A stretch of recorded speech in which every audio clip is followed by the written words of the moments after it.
Diabetes হলে জীবন থেমে যায় না। নিয়ম মানলেই নিয়ন্ত্রণ সম্ভব।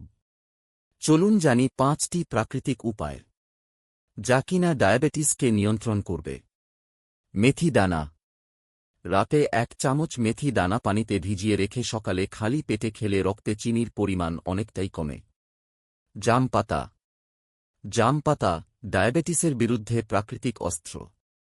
প্রতিদিন সকালে পাতার রস বা গুঁড়ো খান, গ্লুকোজ লেভেল থাকবে নিয়ন্ত্রণে। দারুচিনি গুঁড়ো। দারুচিনি শুধু রান্নায় নয়, রক্তে শর্করা কমাতেও কার্যকর। প্রতিদিন অল্প করে খেলেই উপকার। করলার রস। প্রতিদিন সকালে আধা কাপ করলার রস খান। এতে শরীর ইনসুলিন তৈরি করতে সাহায্য পায়। তুলসী, নিম ও বেলপাতা। তুলসী, নিম ও বেলপাতা একসাথে খেলে রক্তে সুগার নিয়ন্ত্রণে থাকে। এটি বহু যুগ ধরে প্রমাণিত ঔষধ। এই কৌশলগুলো কাজে দেবে যদি আপনি নিয়মিত করতে থাকেন।